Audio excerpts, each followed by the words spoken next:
Tetapi semua itu karena penyertaan Tuhan yang senantiasa tak hentinya dalam hidup kami. Terima kasih Bapa, terima kasih Yesus. Kami mau mulaikan ibadah kami mau memuji, bahkan mempermuliakan akan nama-Mu ya Bapa. Biarlah setiap pujian, bahkan pengagungan kami boleh berkenan di hadapan-Mu ya Bapa. Di dalam nama Tuhan Yesus Kristus kami berdoa, haleluya, amin. Ada sukacita hari ini? Amin, puji nama Tuhan. Mari sambil kita semua bangkit berdiri, kita angkat pujian kita, terpujilah nama-Mu.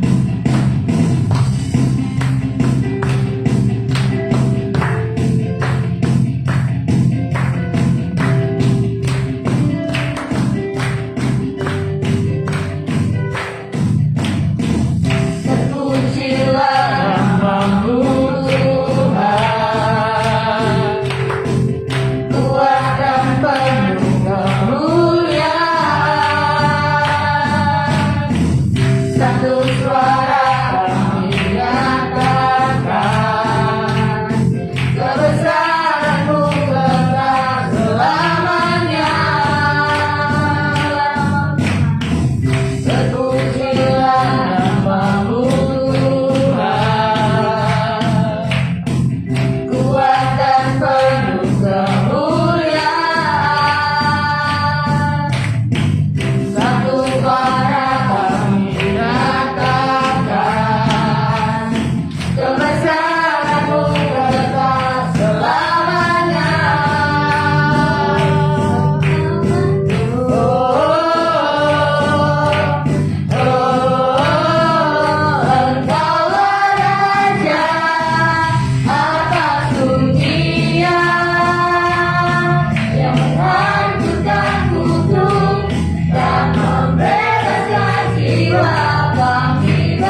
Silakan duduk kembali. Di sini saya membuka ruang kesaksian yang mau menceritakan cinta kasih Tuhan sepanjang minggu ini. Namun sebelumnya itu, sambil mempersiapkan, mari kita angkat pujian kita yang berkata, Ku diberi kuasa.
Puji Tuhan.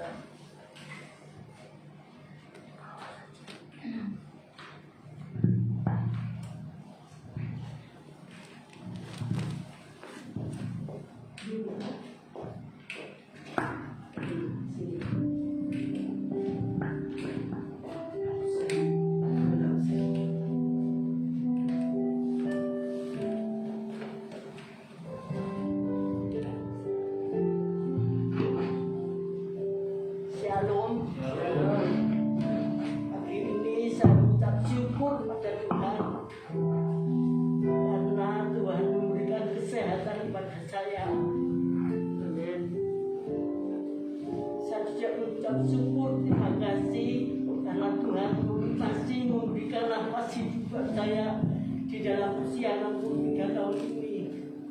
Meskipun saya berjalan dengan tertatih-tatih, Tuhan masih menuntun setiap langkah kaki saya untuk datang beribadah di tempat ini, untuk memuji, memuliakan nama Tuhan. Kami mengucap syukur, terima kasih buat Tuhan karena berkat-berkat yang Tuhan curahkan buat kami. Mengucap syukur, terima kasih pada Tuhan karena Tuhan selalu memberikan kemenangan buat saya. Tuhan memberikan sukacita buat saya. Amin. Meskipun saya tidak kontrol berobat ke dokter selama 2 tahun ini, Tuhan memberikan kesehatan buat saya. Terima kasih Tuhan Yesus, terima kasih akan semua kasih sayang Tuhan, cinta Tuhan yang Tuhan berikan. Terima kasih. Ya. Amin.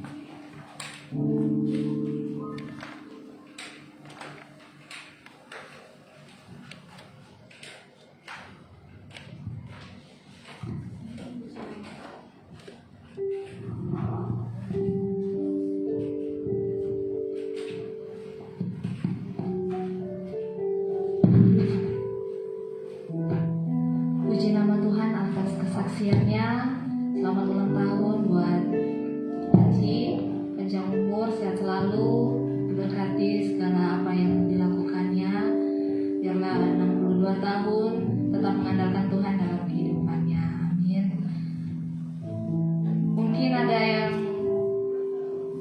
mau menceritakan cinta kasih Tuhan? Koko?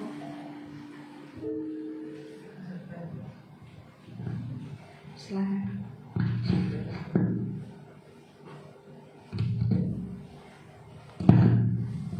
Halo. Saya bersyukur pada Tuhan, tepat hari ini saya bertambah umur, saya jadi ganjil 21 tahun. Saya bersyukur ya atas berkat Tuhan selama ini saya diberikan kelimpahan berkat umur panjang. Kalau dilihat ke belakang itu begitu besar kebaikan Tuhan kepada saya, dari bisa masuk ke perguruan tinggi negeri, terus bisa lancar kuliah sampai sekarang sudah semester 7 semua, itu berkat anugerah dari Tuhan.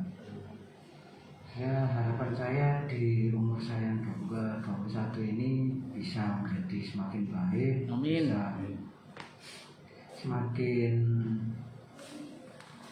semakin sehat, semakin rajin dalam Tuhan. Ya, semoga bisa lulus juga tepat. Haleluya. Sekian, terima kasih dari saya.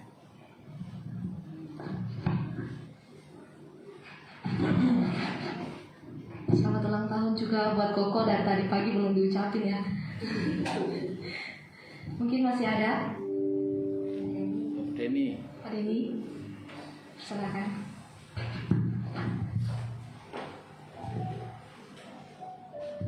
Shalom. Shalom. Terima kasih ya. Kemarin Kamis sudah mengucapkan banyak ulang tahun kepada saya, dan sudah saya kirim ya hadiahnya lewat rasa 99. Tapi sudah juga ada, dan sudah saya undang di CKS sama Pak SBY, tapi nggak ada yang datang ya. Terima kasih ya atas penyertaan Tuhan selama 50 tahun dalam kehidupan saya. Tuhan mengatur saya, menyertai saya. Saya tidak punya rencana tinggal di sini, tapi Tuhan menempatkan saya di sini. Itu juga rencana Tuhan ya, untuk saya bertumbuh di dalam iman saya kepada Tuhan, dan bisa melayani Tuhan di tempat ini juga, ikut bersama-sama saudara. Karena dulu saya waktu di kampung, di sana, di desa, di gereja saya belum melayani. Waktu saya pindah Surabaya, tempat di Surabaya, di gereja Surabaya juga bisa tidak melayani. Tapi di sini saya ikut pada di sini. Sebetulnya saya pindah sini belum di gereja sini ya, masih di gereja yang di bawah. Terus saya, ada gereja yang dekat sini. Ya saya pengen gereja yang terdekat. Kalau nanti gereja dekat, bisa kebaktian, anak-anak saya juga bisa ikut kebaktian, jadi bisa merasakan ya, tidak ada alasan jauh, tidak ada alasan gimana-mana, tapi bisa menikmati firman Tuhan dan juga bisa saling menguatkan satu sama lain menjadi satu keluarga. Itu yang juga saya tunggu. Jadi saya bekerja di sini dan juga mengucap syukur bisa bertumbuh dalam iman, dan keluarga saya juga bisa bertumbuh mengikuti Tuhan. Anak-anak saya juga, itu adalah kasih Tuhan ya. Selama 20 tahun ini saya diberi kekuatan oleh Tuhan. Jadi saya minta doa untuk bisa ikut melayani Tuhan di sini, bisa membawa keluarga saya ikut juga melayani Tuhan. Itu saja keridhaan saya, dan mengucap syukur kepada Tuhan yang telah melihara saya selama 50 tahun ini. Terima kasih.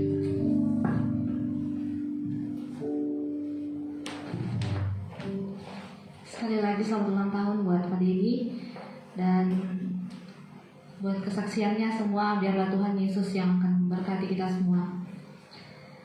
Baik Bapak Ibu Saudara, tiba saatnya kita menyiapkan hati kita, kita siapkan hidup kita. Kita akan membuka, membaca serta merenungkan kebenaran firman Tuhan. Untuk itu saudara, mari kita mengangkat pujian kita yang berkata, pribadi yang mengenal hatiku.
Kami rindu lagi mau mendengarkan akan kebenaran firman-Mu.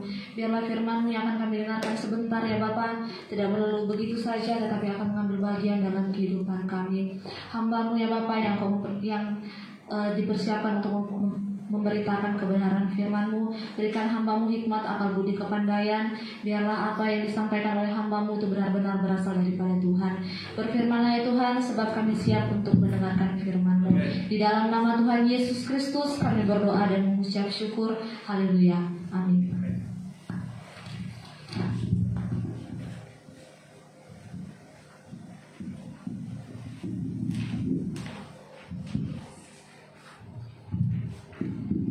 Selamat pagi Bapak Ibu yang kasih Tuhan, Shalom.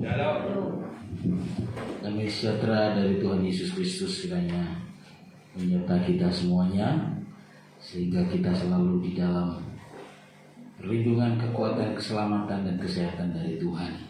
Selamat datang juga Uti dari Ponorogo. Ya, puji Tuhan. Sehat Uti? Puji Tuhan. Mau saksi Uti? Puji Tuhan, Bapak Ibu yang dikasih Tuhan. Hari ini kita akan kembali belajar firman Tuhan. Seperti yang kita tahu bahwa kita punya musuh, ya. Setiap orang percaya punya musuh besar. Musuh besar kita ada dua. Siapa yang tahu? Yang pertama, iblis. Yang kedua, diri sendiri. Kita punya musuh yang sangat kuat. Hari ini saya akan membahas tentang iblis. Siapa iblis itu? Setan, Pak. Iya, semua pasti bilang siapa iblis itu? Setan. Iya. Tapi dari mana muncul setan itu? Apakah setan itu diciptakan oleh Tuhan? Ayo, bingung. Apakah Tuhan menciptakan setan?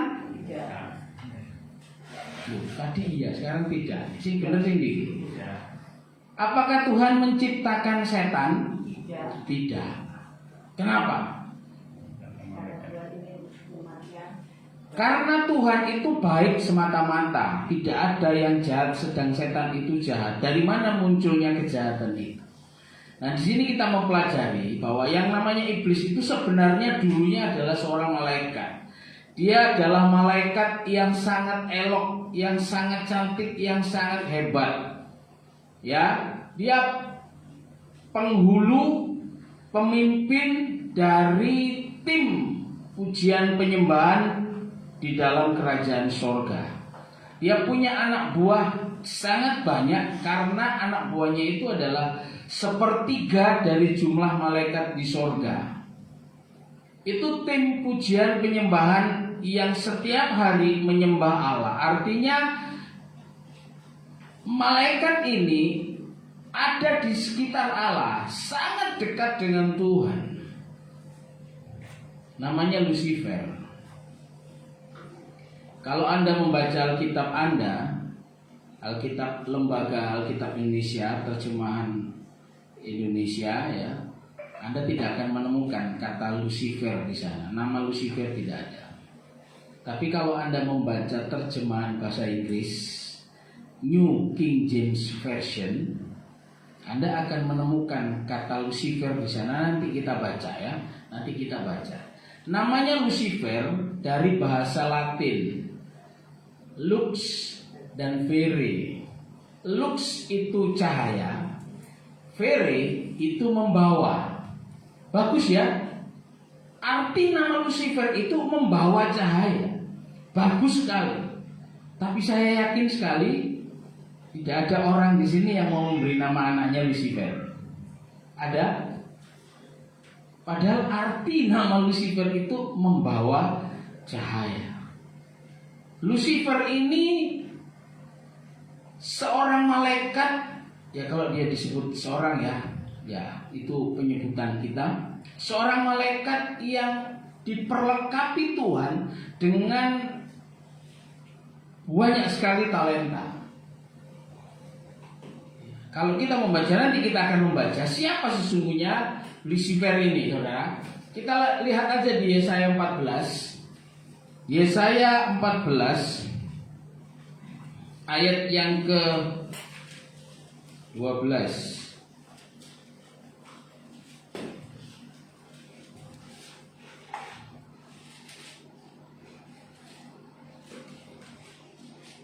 Yesaya 14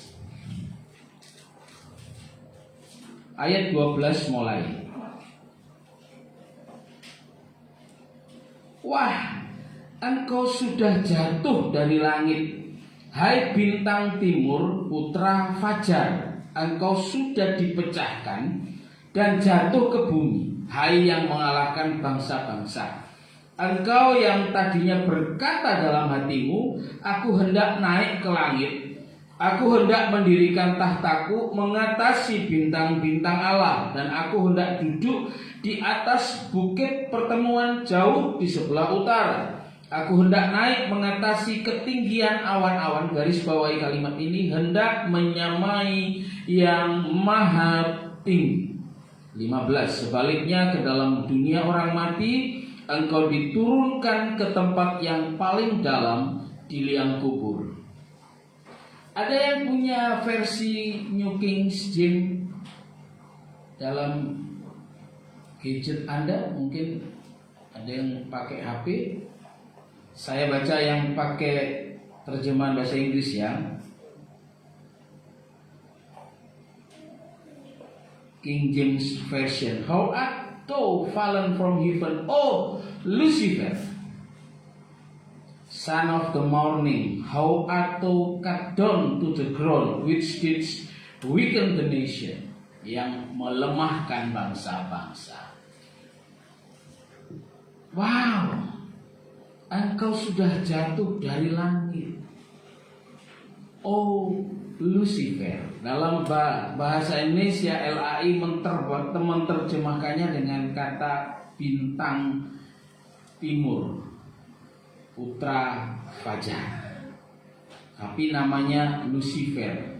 Ada yang menyebut Luciel, ya, sebelum menjadi iblis atau devil atau demon. Dia adalah seorang malaikat yang hebat, seorang malaikat yang diperlengkapi Tuhan dengan banyak kuasa, dengan banyak kemampuan, dengan banyak kelebihan-kelebihan yang tidak dimiliki oleh malaikat-malaikat lain. Itulah sebabnya dia merasa dirinya hebat sehingga dia hendak menyamai yang maha tinggi. Kita lagi membaca di Yeskiel 28. Kitab Yeskiel 28 ayat yang ke-17.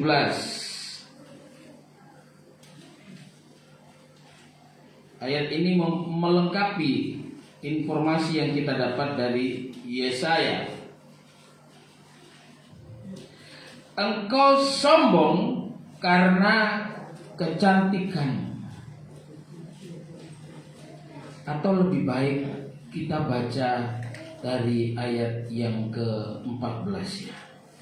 Kuberikan tempatmu dekat kerub yang berjaga, di gunung kudus Allah engkau berada, dan berjalan-jalan di tengah batu-batu yang bercahaya-cahaya. Engkau tak bercela di dalam tingkah lakumu sejak hari penciptaanmu sampai terdapat kecurangan padamu. Dengan dagangmu yang besar engkau penuh dengan kekerasan dan engkau berbuat dosa. Maka kubuangkan engkau dari gunung Allah, dan kerub yang berjaga membinasakan engkau dari tengah batu-batu yang bercahaya. Jadi itulah arti nama Lucifer tadi, ada cahaya. Kalau kita membaca nanti di dalam kitab Injil Lukas, Tuhan Yesus bertanya, Matius, Tuhan Yesus berkata bahwa ada bintang seperti kilat yang memancar jatuh dari langit. Engkau sombong karena kecantikan. Jadi jelas di sini bahwa Lucifer ini malaikat yang cantik. Tidak hanya cantik secara fisik, tapi dia diperlengkapi oleh banyak hal oleh Tuhan, sehingga dia berada di ring satu, dekat sekali dengan Allah, dan dia memuji-muji Allah. Konon dikatakan bahwa di dalam tubuhnya itu dilengkapi dengan banyak alat-alat musik. Kalau dia bergerak, karena dia seorang dirijen, ketika dia bergerak, maka musik itu mengalun dengan harmoni yang sangat indah. Ya sangat luar biasa. Hikmatmu kau musnahkan demi semarak, demi mendapat kehormatan dari malaikat-malaikat yang lain, dianggap hebat dan ingin disembah. Dia buang hikmatnya. Kau musnahkan hikmatmu demi semarakmu. Ke bumi kau kulempar, kepada raja-raja kau kuserahkan, menjadi tontonan bagi banyak matanya. Dengan banyaknya kesalahanmu dan kecurangan dalam dagangmu, engkau melanggar kekudusan tempat kudusmu. Maka aku menyalakan api dari tengahmu yang akan memakan habis engkau, dan kubiarkan engkau menjadi abu di atas bumi di hadapan semua yang melihat.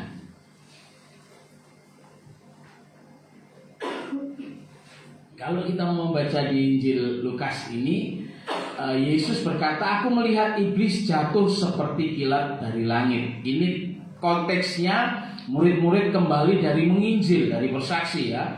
70 orang murid itu diberi kuasa kepada Tuhan, dan mereka kembali kepada Yesus dan berkata, bahkan roh-roh setan-setan takluk kepada kamu.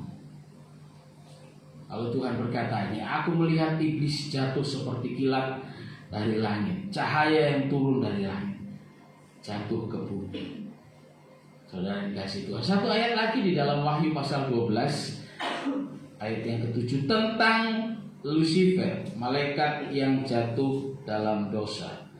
Wahyu pasal 12. Naga dikalahkan, maka timbullah peperangan di sorga. Mikael dan malaikat-malaikatnya berperang melawan naga itu. Benar ya?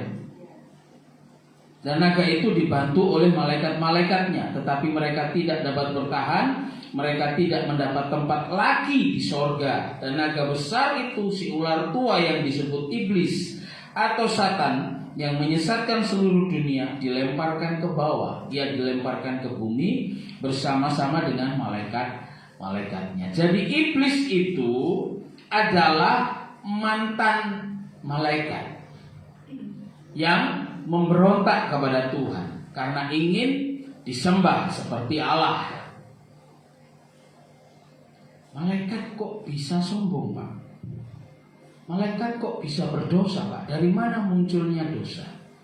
Perlu kita ketahui Bapak Ibu bahwa ketika Allah menciptakan makhluk-makhluk seperti ini, dan termasuk kita, mereka dan kita, malaikat dan kita umat manusia, dibekali Tuhan dengan yang namanya kehendak bebas.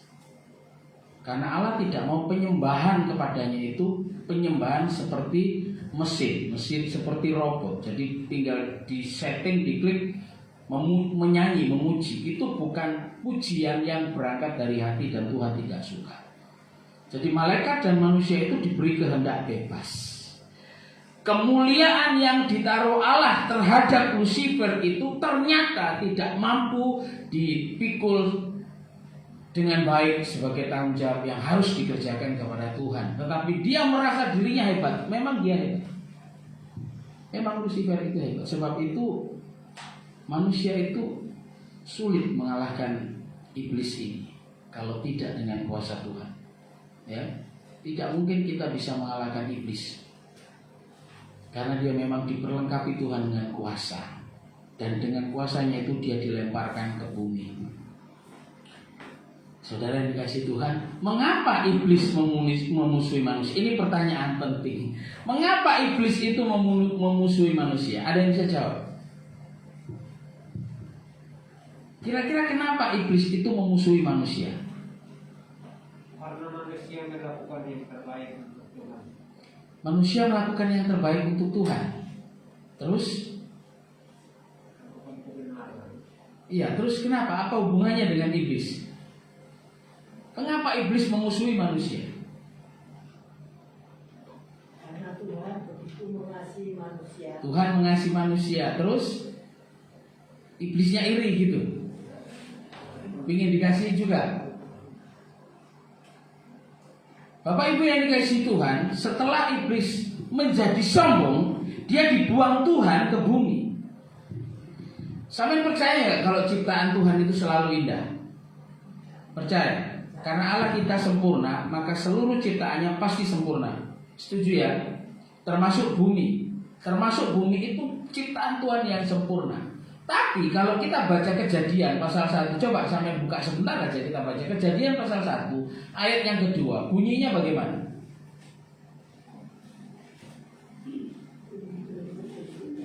Bumi belum berbentuk dan kosong. Terus Bu, gelap gulita menutupi samudra raya. Menurut sampean, situasi atau kondisi itu bagus tidak? Kenapa? Kan kita percaya bahwa segala sesuatu yang diciptakan Allah itu sempurna. Tapi kenapa di ayat yang kedua disebutkan di sana bumi belum berbentuk?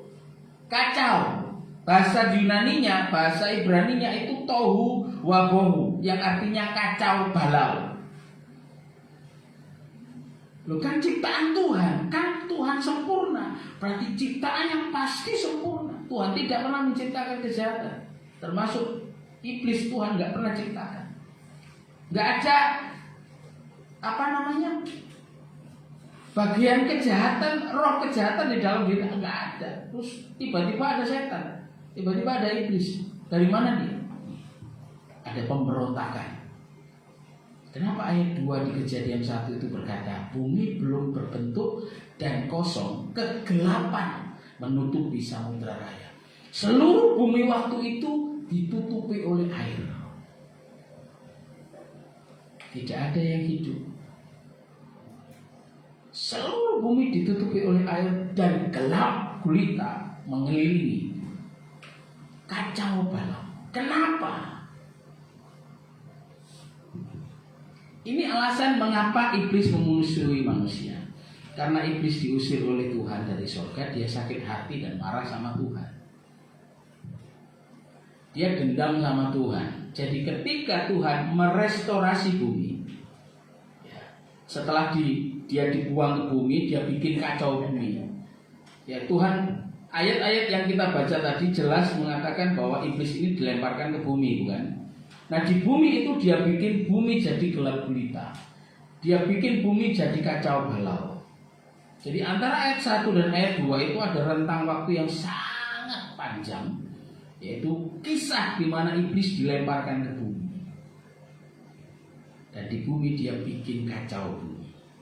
Dia sakit hati, jadi seluruh hasratnya, seluruh kehendak hatinya adalah membuat rusak ciptaan Allah. Dia merusak ciptaan Allah, termasuk bumi, di mana dia dibuang itu dirusak oleh dia. Nah, ketika Allah mau menciptakan manusia, dia merestorasi bumi.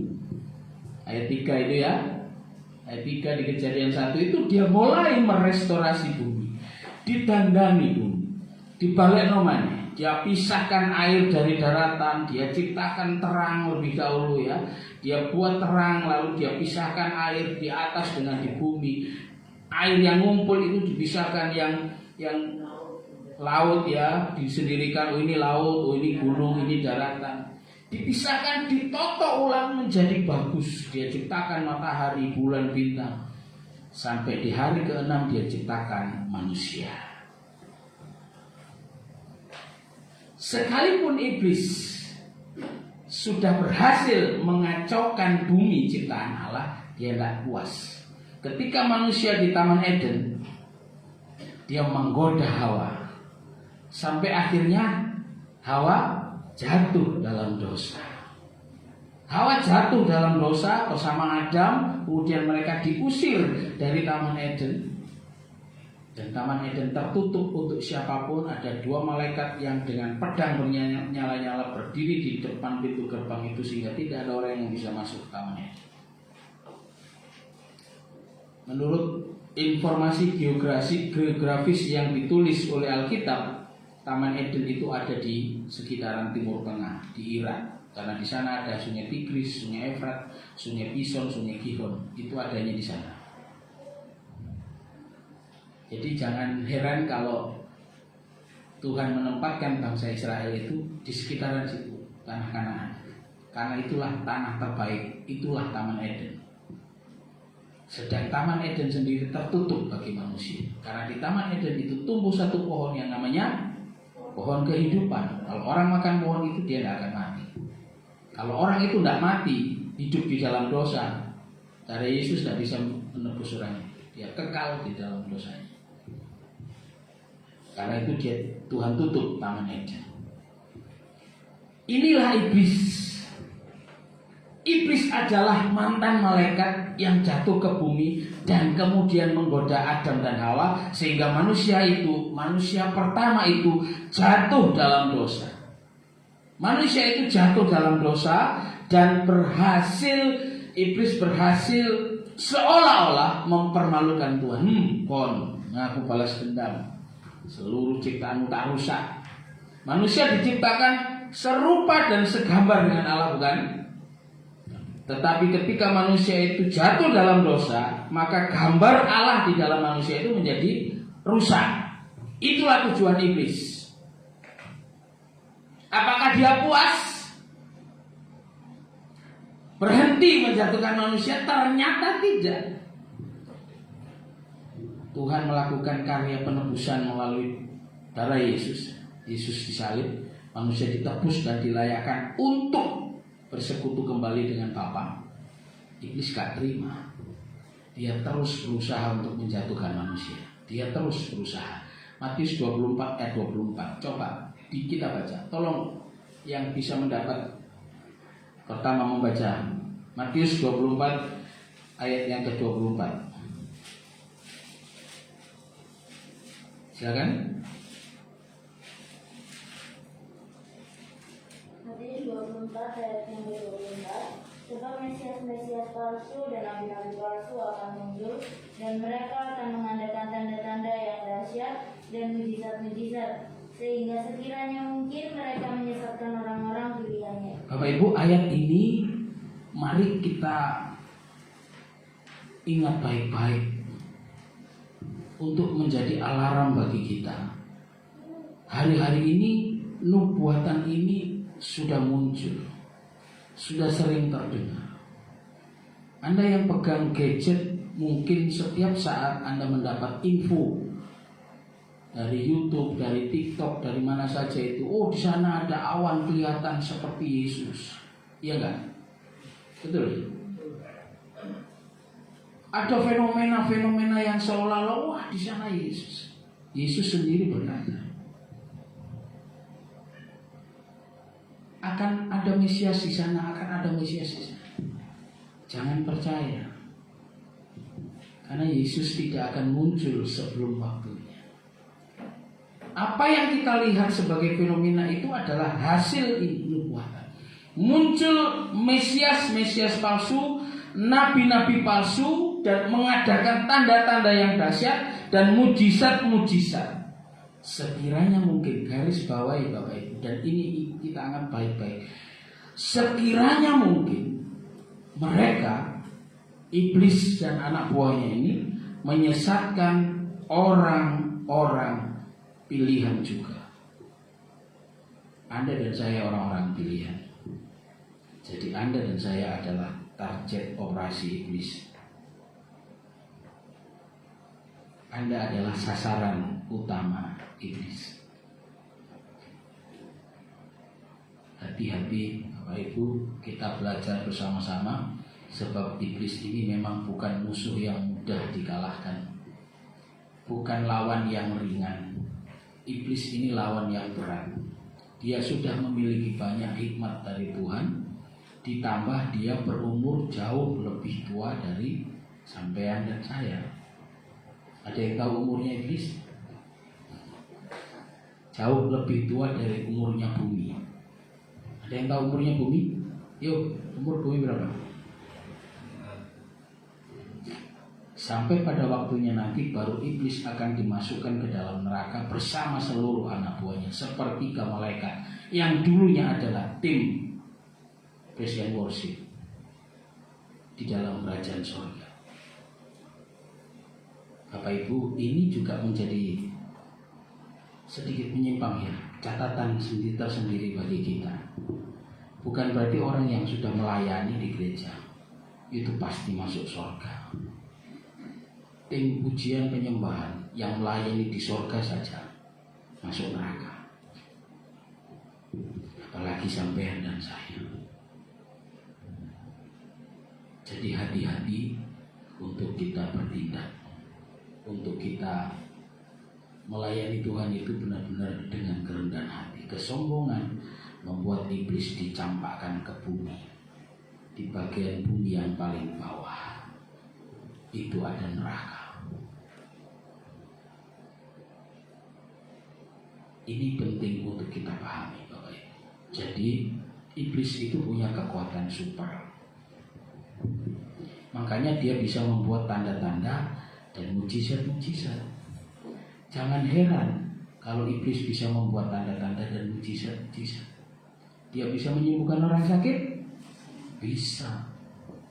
Tapi sementara. Dia bisa bikin kaya? Bisa, sangat bisa.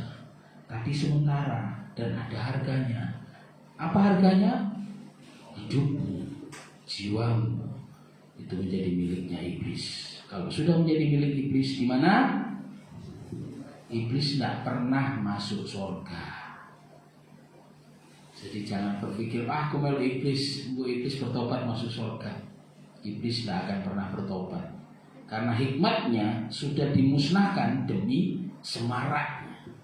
Yang kita baca tadi ya, Yehezkiel 28. Hikmatnya diserahkan, dirusakkan, dimusnahkan supaya dia bisa kelihatan hebat, sombong. Jadi Bapak Ibu, karena musuh kita yang pertama adalah iblis yang punya kuasa dan dia punya banyak strategi untuk menjatuhkan sampean dan saya dan sampean semuanya. Nah, dia terus berusaha. 1 Petrus 5 ayat yang ke-8, sadarlah dan berjaga-jagalah, lawanmu si iblis berjalan keliling seperti singa yang mengaum-ngaum mencari orang yang dapat ditelannya. Sampai hari ini dia terus berkeliling mencari orang yang dapat ditelannya. Sadarlah dan berjaga-jagalah. Memang bukan perkara mudah, Bapak Ibu, bukan perkara yang gampang. Karena kita manusia, kadang-kadang kita ngelindur, kadang-kadang kita belereng, betul nggih? Kadang-kadang kita tidak fokus dengan Tuhan, tiba-tiba melakukan kekeliruan, kesalahan. Percayalah, kita terus berjalan dengan Tuhan, Tuhan akan menunjukkan jalannya. Ya. Yang pertama, strategi iblis yang harus kita waspadai. Iblis suka mematahkan semangat orang percaya. Bapak Ibu, ketika kita menjadi percaya kepada Yesus, Yesus yang sudah mati buat sampean dan saya, Yesus memberikan kuasa kepada kita. Setuju? Yesus memberikan kuasa kepada kita. Iblis tidak pernah berani berhadapan muka dengan sampean dan saya. Tidak akan. Iblis tidak akan berani face to face, teman-teman tukaran sampai kita tidak berani dia. Kenapa? Karena kita punya kuasanya Yesus. Tapi dia pakai strategi. Dia pakai jebakan. Dia melemahkan semangat orang percaya. Dia mematahkan semangat orang percaya. Kita baca ayatnya di Esra 4, ayat 4. Kitab Esra setelah Tawarik ya, setelah kejadian, maka penduduk negeri itu melemahkan semangat orang-orang Yehuda dan membuat mereka takut membangun. Ini strategi iblis. Ini adalah kisah Esra. Esra itu adalah imam bangsa Yahudi yang ikut terbawa ke Babilonia. Setelah Babilonia dikalahkan oleh kerajaan Persia, dia ada di bawah kekuasaan Raja Persia. Tetapi oleh kemurahan Tuhan, Kores Raja Persia ini kemudian mengutus Ezra untuk kembali ke Yerusalem, membangun kembali tembok Yerusalem. Kota Yerusalem dibangun, dan dia adalah imam yang mengadakan ibadah. Tapi penduduk di sekitar, di mana Yerusalem sudah runtuh dan orang-orang yang ada di sana dengan mudah mengalahkan Yerusalem, kerajaan Yehuda ini, melemahkan semangat orang-orang Yehuda, mengintimidasi, dibully, dilemahkan, diejek. Anda boleh membaca ayat-ayat sebelumnya dan pasal-pasal sebelumnya. Akibatnya apa? Ayat 24 dari ayat ini. Pada waktu itu terhentilah pekerjaan membangun rumah Allah yang di Yerusalem, dan tetap terhenti sampai tahun yang kedua zaman pemerintahan Darius, Raja Negeri Persia. Jadi karena semangatnya dipatahkan, dilemahkan, orang-orang Yahudi tidak berani membangun. Inilah strategi iblis. Suka melemahkan semangat kita, suka mematahkan semangat kita. Ayo ke gereja. Alah, hati-hati lu, corona lu. Jangan. Suka mematahkan semangat kita, Bapak Ibu. Awas lu, kamu nanti sakit. Gak usah terlalu setia lah. Kamu lihat si A itu, setia juga gitu nasibnya, hidupnya gitu. Setia loh padahal. Dia suka mematahkan semangat kita. Dia suka melemahkan semangat kita.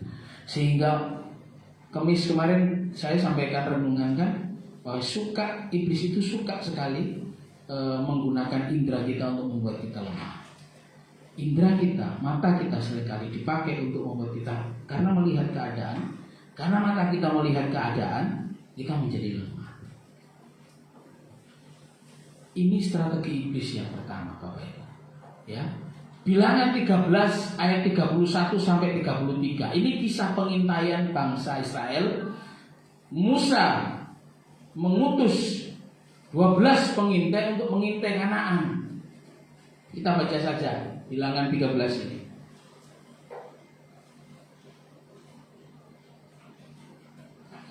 Ayat yang ke-31.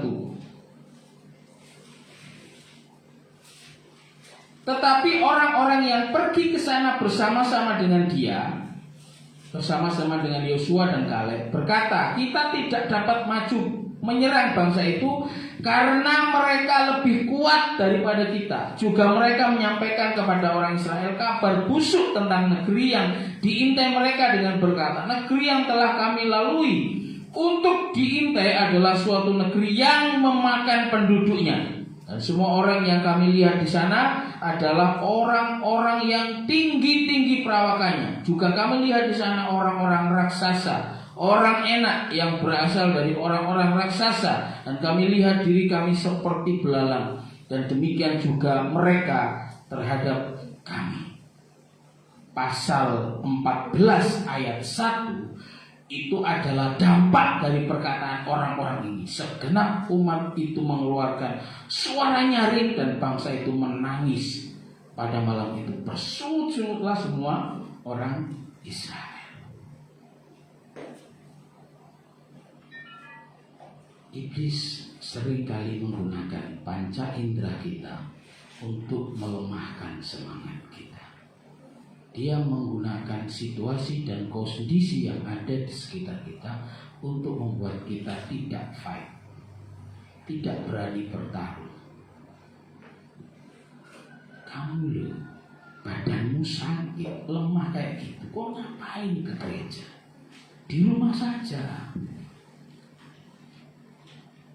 Tadi di saksian walaupun harus tertatih-tatih, dan saya seringkali merasa kasihan ya kalau pulang dari gereja. Butuh waktu cukup lama untuk bisa sampai di rumah karena berjalannya setapak demi setapak. Tapi kalau tidak terpaksa sekali, Ibu Erni ini tidak pernah tinggal di rumah. Hari Minggu dia ke gereja. walaupun padanya tidak memungkinkan. Kalau kita membiarkan diri kita dilemahkan oleh iblis, kita sudah termakan, kita sudah terpancing untuk ikut alurnya dia, untuk ikut strateginya dia, dan kita menjadi tawanan. Ini strategi iblis yang pertama. Yang kedua,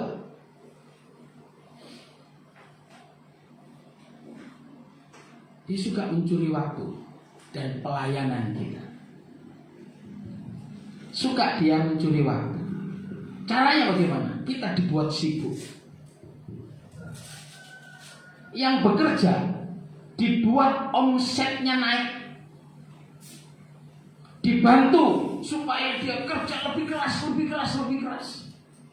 Dapat duit besar, dapat duit besar. Sehingga dia tidak punya waktu bersekutu dengan Tuhan. Waktunya habis untuk kerja atau menyenangkan dirinya sendiri, menyalurkan hobinya. Dia suka sekali menggoda manusia dengan ini. Kamu pray cuma seminggu sekali. Kadang-kadang kamu tidak pray. Jadi mumpung ini libur, kamu usah kemana-mana, istirahat. Ini waktunya kamu recovery, istirahat. Istirahat saja. Badanmu sehat, kamu bisa bekerja.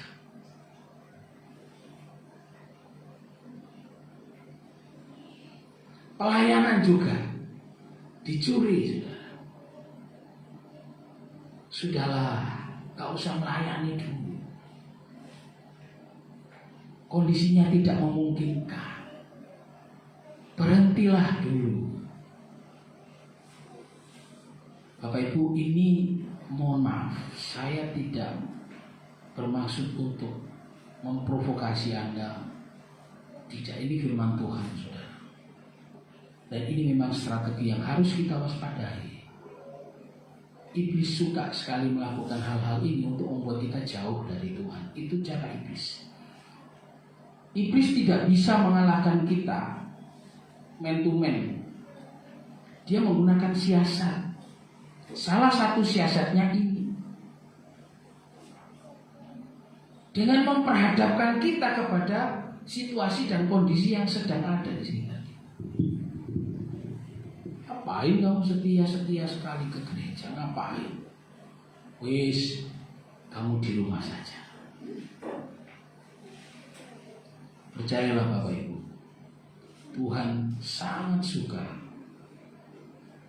Anda memberikan tubuh Anda. Karena di dalam kitab Roma 12 ayat 1, saudara-saudaraku yang kasih, aku menasihatkan kamu supaya kamu mempersembahkan tubuhmu sebagai persembahan yang hidup, yang kudus, dan yang berkenan kepada Tuhan. Saksian Paulus, itu firman Tuhan melalui mulut Paulus, melalui tulisan Paulus, mengingatkan ke kita supaya kita mempersembahkan tubuh kita dipersembahkan kepada Tuhan. Itulah persembahan yang sejati. Itulah ibadah yang sejati, yang sesungguhnya. Siapa yang akan kita turuti? Tuhan, setan, atau diri sendiri? Ini pertanyaan besar yang hanya bisa dijawab oleh kita masing-masing.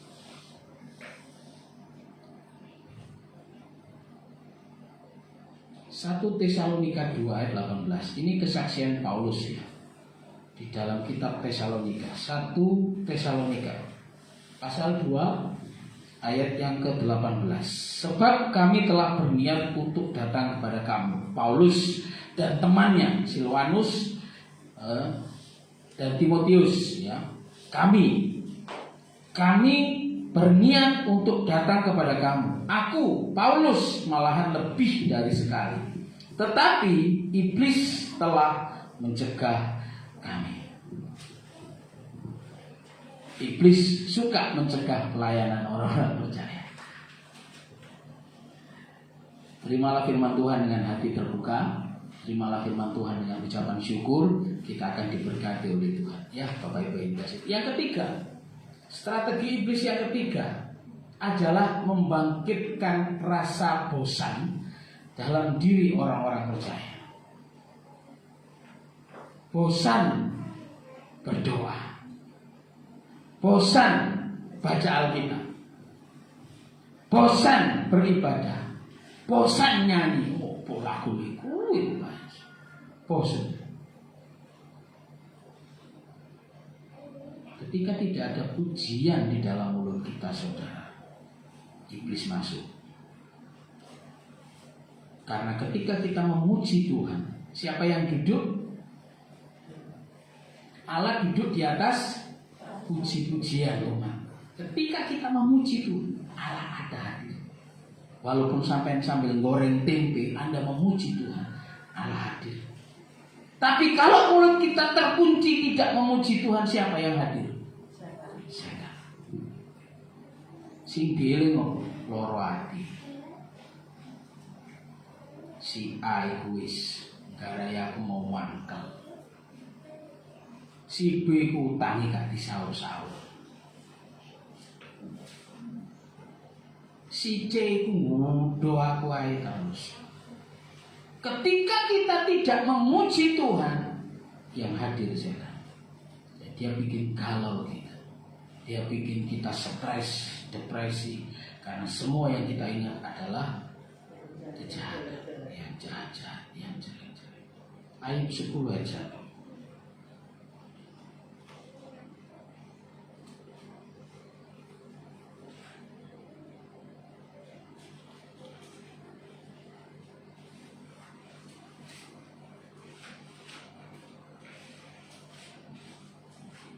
Aku telah bosan hidup. Aku hendak melampiaskan keluhanku. Aku hendak berbicara dalam kepahitan jiwaku. Ayub menderita. Ayub diizinkan Tuhan kehilangan semua harta bendanya, kehilangan semua anaknya, dan kehilangan kesehatan. Bukan dalam waktu 1 minggu, 2 minggu. Cukup lama, walaupun tidak ditulis oleh kita. Cukup lama. Sehingga dia merasa bosan hidup. Kenapa? Oh, kok isinya penderitaan dok. Oh, kok isinya masalah. Bosan. Ketika ini muncul di dalam pikiran kita, Bapak Ibu, hati-hati. Jangan-jangan itu strategi iblis untuk membuat kita jauh dari Tuhan.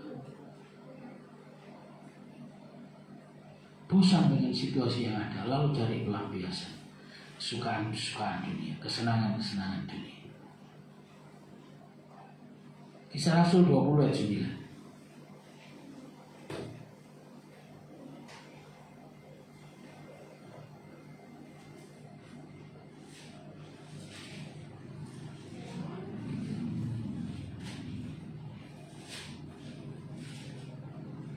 Seorang muda bernama Eutikus duduk di jendela. Karena Paulus amat lama berbicara, orang muda itu tidak dapat menahan kantuknya. Akhirnya ia tertidur lelap dan jatuh dari tingkat ketiga ke bawah. Ketika ia diangkat orang, ia sudah mati. Eutikus mendengarkan khotbah, bosan.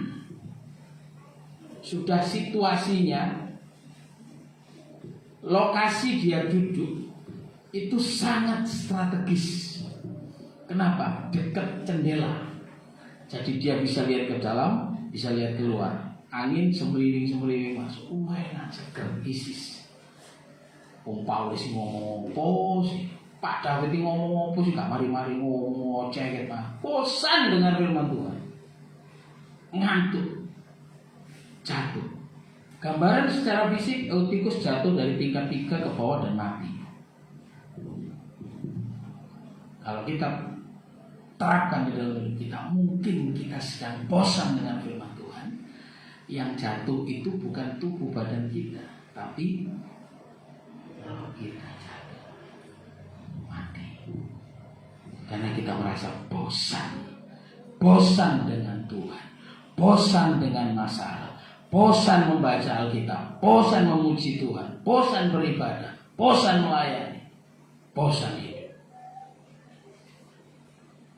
Akhirnya mati. Saudara yang dikasih Tuhan, ini strategi iblis dan masih banyak lagi.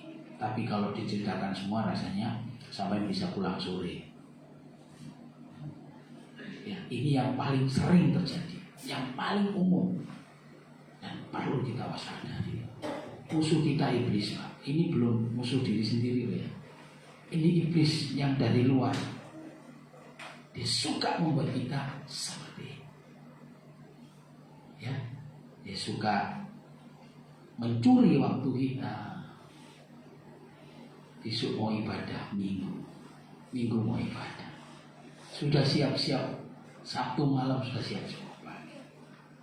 Malam minggu itu ada telepon. Bro, ada orderan bro, pesanan. Apa? Wah, ini lagi, yo, ambil, yowis, budak. Hati-hati, ojo itu strategi iblis. Jangan anggap, wah berkat Tuhan, kapan mana kesempatan. Dan itu terjadi setiap minggu. Akhirnya lama-lama sampai biasa, nggak ada gereja. Nggak ada gereja itu sudah jadi biasa. Malah aneh kalau pergi ke gereja. Itulah strategi iblis. Jadi mari kita berhati-hati. Nah sekarang bagaimana cara kita melawannya? Bisakah kita mengalahkan cara iblis? Bisakah kita mengalahkan iblis? Bisa nggak iblis dikalahkan? Yang percaya iblis bisa dikalahkan angkat tangan. Bagaimana caranya? Yakobus 4 ayat 7. Ini caranya. Karena itu tunduklah kepada Allah dan lawan iblis. Untuk bisa melawan iblis, kita harus tunduk kepada Allah. Kata tunduk itu berarti menyerah total. Membuat Allah itu yang berwenang atas itu. Kita tunduk. Baru kita lawan iblis. Tanpa penundukan diri kepada Allah, kita tidak bisa lawan iblis. Dia tidak akan lari dari kita. Tapi dengan menundukkan diri kepada Tuhan, pasrah, nyerah, kita diberi kekuatan oleh Tuhan untuk mengalahkan iblis. Efesus 4 ayat 27. Dan janganlah beri kesempatan.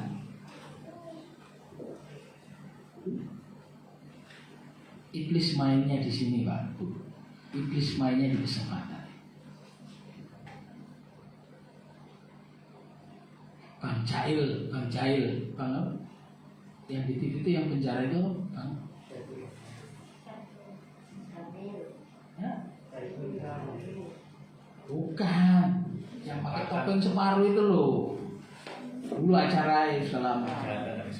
Nah, kadang-kadang orang melakukan kejahatan itu bukan karena ada niat, tapi karena adanya kesempatan. Nah, iblis suka pakai. Iblis suka, kesempatan. Jangan beri kesempatan pada iblis. Bagaimana caranya? Mendekatlah kepada Tuhan. Bukan saya sudah hebat, Pak. Bukan. Saya juga sering diimpe dan diincar, dijatuhkan sama iblis. Tapi kita sama-sama belajar. Ayo belajar mendekatkan diri kepada Tuhan. Kekuatan kita tidak akan sanggup melawan iblis. Tapi Tuhan sudah mengalahkannya. Di kayu salib Tuhan sudah mengalahkannya. Dan aku memberi engkau kuasa, kata Tuhan. Engkau akan menginjak ular dan kalajengking. Engkau akan minum racun maut dan kau tidak apa-apa. Kita diberi kuasa oleh Tuhan. Ya. Kita diberi kuasa untuk mengalahkan iblis. Tapi kita harus tunduk kepada Allah. Karena kekuatan kita tidak ada artinya. Tapi kekuatan Tuhan, Dia yang sanggup menghancurkan iblis. Percaya? Mari kita berdiri. Mari bermain musik. Haleluya.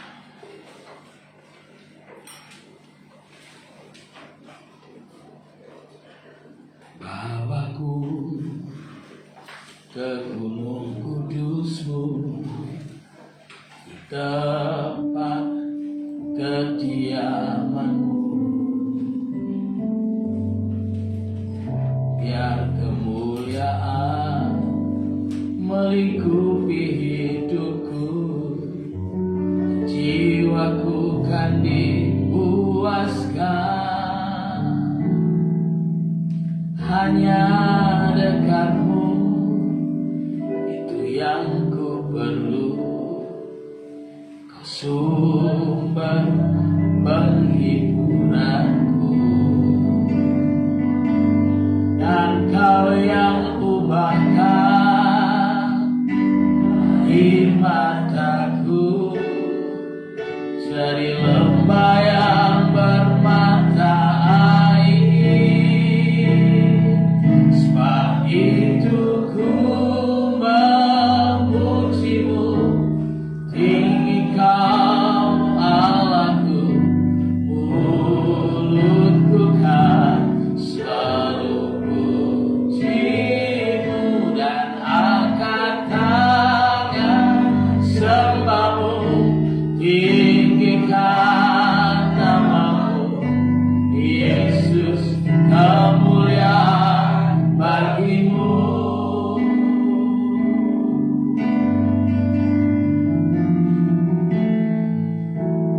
Bawaku ke gunung kudus-Mu, di tempat kediaman-Mu. Biar kemuliaan melingkupi hidupku, dan jiwaku kan dipuaskan. Hanya dekat-Mu, itu yang ku perlu. Kau sumber penghiburanku, dan Kau telah ubahkan air mataku jadi lembah yang bermata air. Sebab itu ku memuji-Mu, Engkau Allahku, mulutku kan selalu puji-Mu dan angkat tangan sembah-Mu, tinggikan nama-Mu, Yesus, kemuliaan bagi-Mu. Dan tangan-Mu, tinggikan nama-Mu, Yesus, kemuliaan bagi-Mu. Sebab itu ku memuji-Mu, Engkau Allahku, mulutku kan selalu puji-Mu dan angkat tangan sembah-Mu, tinggikan nama-Mu, Yesus, kemuliaan bagi-Mu. Sebab itu ku memuji-Mu, oh Engkau Allahku, mulutku kan selalu puji-Mu dan angkat tangan sembah-Mu, tinggikan nama-Mu, Yesus, kemuliaan bagi-Mu. Yesus, kemuliaan bagi-Mu.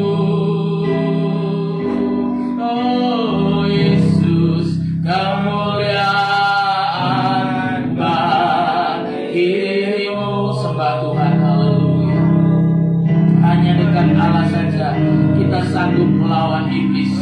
Hanya dengan mendekat dekat kepada Tuhan dan kekuatan tangannya melindungi kita, maka kita bisa mengalahkan iblis.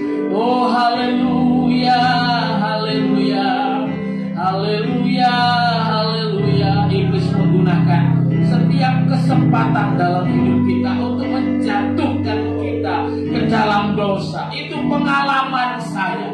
Karena itu mari kita aminkan firman Tuhan. Jangan beri kesempatan kepada iblis. Haleluya, haleluya, haleluya. Glory, haleluya Yesus. Kami mau jadi pemenang bersamamu dengan Tuhan. Kami mau jadi pemenang bersamamu Yesus. Haleluya. Tanpamu kami tidak sanggup Tuhan. Tanpamu kami tidak sanggup Yesus. Haleluya.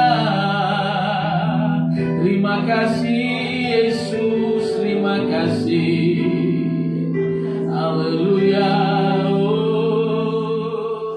Sebab itu ku memujimu, Engkau Allahku, mulutku kan selalu pujimu dan angkat tangan sembahmu, tinggikan namamu Yesus, kemuliaan bagimu. Sebab itu ku memujimu, Engkau Allahku, mulutku kan selalu pujimu dan angkat tangan sembahmu, tinggikan namamu Yesus, kemuliaan bagimu. Yesus, kemuliaan bagimu. Yesus, kemuliaan bagimu. Tuhan, ini doa kami, ini permohonan kami. Berjalanlah bersama kami Tuhan, sertailah kami, sebab kami tidak mampu melawan iblis dengan kemampuan kami. Berikan kami penyertaan, kuasa-Mu Tuhan, lengan perkasa, agar kami sanggup mengatasi setiap siasat, setiap strategi yang dilancarkan iblis untuk menjatuhkan kami dan menjauhkan kami dari Allah. Ampuni kami Tuhan, kalau dalam perjalanan hidup kami seringkali kami termakan oleh strategi iblis ini. Kami termakan oleh siasat iblis ini. Ampuni kami Bapa. Sekarang hamba berdoa, beri kekuatan kepada kami semua, supaya kami kuat, supaya kami tetap dekat dengan Allah, supaya kami tetap menjadi penyembah-penyembah yang benar, supaya seluruh pujian dan penyembahan kami menyenangkan hati-Mu Tuhan. Bukan hanya sekedar sebuah liturgi, bukan hanya sekedar sebuah kebiasaan rutinitas, tapi apa yang kami buat, kami rindu bisa menyenangkan hati Tuhan. Terima kasih Tuhan, meteraikan firman-Mu Bapa, karena hamba-Mu hanya sampai di sini mampu menyampaikan apa yang Tuhan utus untuk kami sampaikan. Keterbatasan hikmat, keterbatasan kemampuan membuat hamba-Mu hanya sampai di sini menceritakan kemurahan Tuhan. Tetapi Roh Kudus, Engkau menyempurnakan di dalam hati kami dengan hikmat yang tertinggi, hikmat yang dari Allah sendiri, supaya kami semakin kuat di dalam pengiran kami akan Tuhan. Ampunilah segala dosa kami ya Tuhan, dan hiburkanlah hati kami terus menerus, supaya hati kami, mulut kami, roh jiwa kami selalu memuji-Mu. Terima kasih Tuhan, terima kasih. Di dalam nama Tuhan Yesus Kristus kami mengucap syukur. Yang diberkati Tuhan katakan amin. Amin. Silakan duduk Bapak Ibu. Puji Tuhan, ucapan selamat saya sampaikan kepada mereka yang sudah berulang tahun. Buat Cik Cencen yang sudah 63 ini ya. 63 tahun saudara, dan tetap semangat melayani Tuhan, juga sudah melakukan sesuatu untuk pekerjaan Tuhan ya. Ucapan selamat juga untuk Bu Tias yang melihat dari rumah. Tuhan berkati, umur panjang, sehat Pak Denny, diberkati Tuhan dalam segala hal. Juga Bu Marta, Tuhan memberkati, dan tepat hari ini Samuel dan Jojo ya, Tuhan memberkati, diberkati dalam segala yang terbaik. Tuhan menyertai kita semuanya. Pengumuman gereja pada rumah tangga masih off ya untuk minggu besok tanggal 16, dan ibadah dilanjutkan dengan baktian doa puasa hari Sabtu setengah 12 di tempat ini, kemudian dilanjutkan dengan Sabtu ceria, pra remaja dan pemuda. Lalu minggu depan kita kembali beribadah di tempat ini. Pelan pujian dilayani oleh Ibu Gembala, singernya Chris dan Rahel lagi. Semangat ya, Rachel, Grace ya. Puji Tuhan Bapak Ibu. Sekali lagi saya mohon dukungan dari Bapak Ibu untuk rencana pengadaan laptop ya. Laptop gereja sedang bermasalah, butuh laptop baru. Dan sempat beberapa hari yang lalu saya survei ke Tech Mall untuk yang ya sedang-sedang, tanggung-tanggung, tidak terlalu bagus, harganya sekitar 10,7 sampai 11 lebih. Dana yang terkumpul saat ini ada 5 juta lebih, jadi masih kurang sekitar 5 sampai 6 juta ya. Saya menunggu Bapak Ibu, karena kalau dipotong dari kas kok terlalu besar sekali, kasnya nanti bisa habis ya. Jadi yang punya berkat lebih silakan mengulurkan tangan, janji iman, dan saya mengucap terima kasih kepada yang sudah memberi. Tuhan membalas berlipat kali ganda. Itu saja yang bisa saya sampaikan. Saya kembalikan kepada worship leader. Tuhan Yesus memberkati.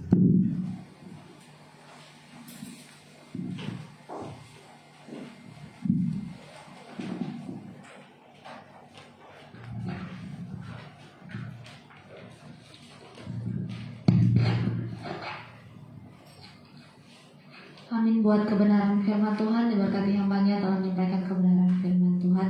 Tuhan Yesus memberkati. Tiba saatnya kita akan memberikan persembahan syukur kita yang akan menjalankan pundi Kakak Sila sama Kak Selo. Mari kita mengangkat pujian kita, Betapa Hatiku.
yang membawa kita dalam doa persembahan Ibu Joko, doa syafaat nanti Ibu Gembala dan ditutup oleh Pak Gembala.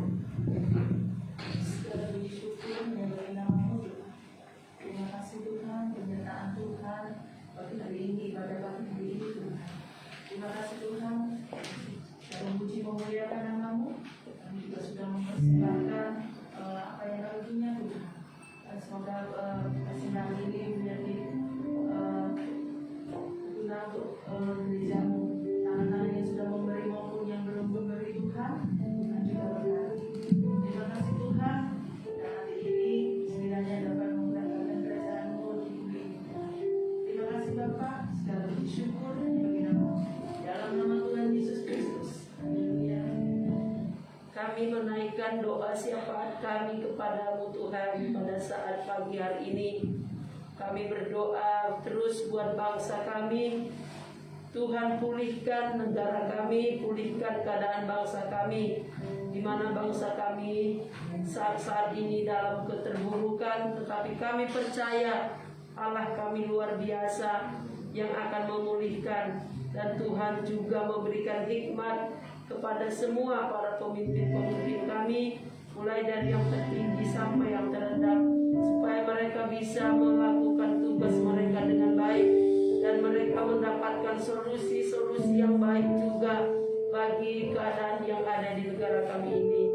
Terima kasih Tuhan Yesus, kami serahkan pemerintahan yang ada di daerah Jawa Timur juga Tuhan akan memberkati mereka.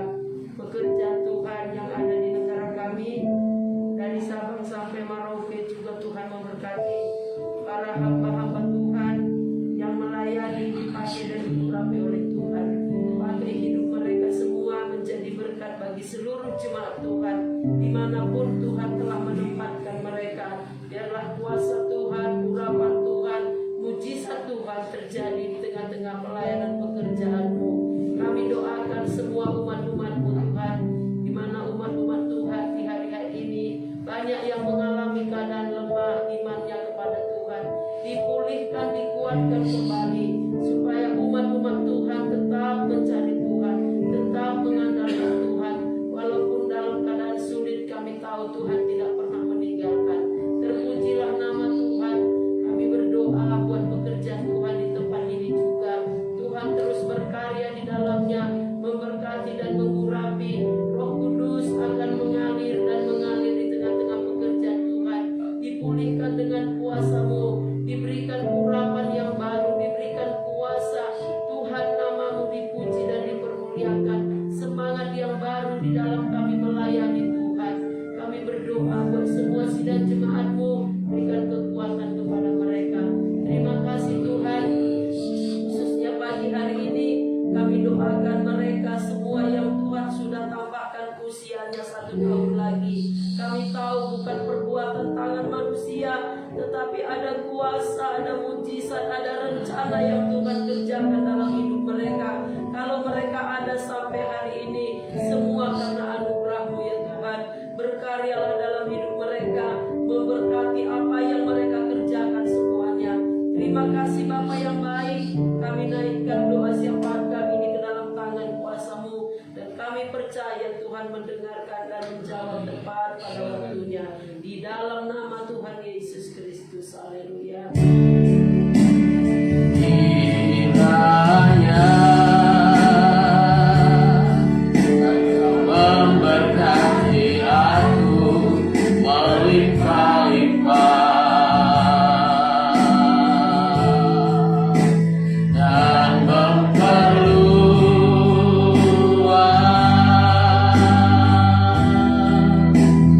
daerahku.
memberikan pujian, penyembahan dan ibadah kami kepada Tuhan. Kiranya Tuhan menerima seluruh persembahan kami dengan senang hati, memberkati kami semuanya, seluruh jemaat-Mu yang sudah beribadah kepada Tuhan pagi hari ini. Tuhan, sebelum kami berpisah, meninggalkan tempat ini dan pulang kembali ke rumah masing-masing, hamba berdoa kiranya Engkau memberkati kami semuanya.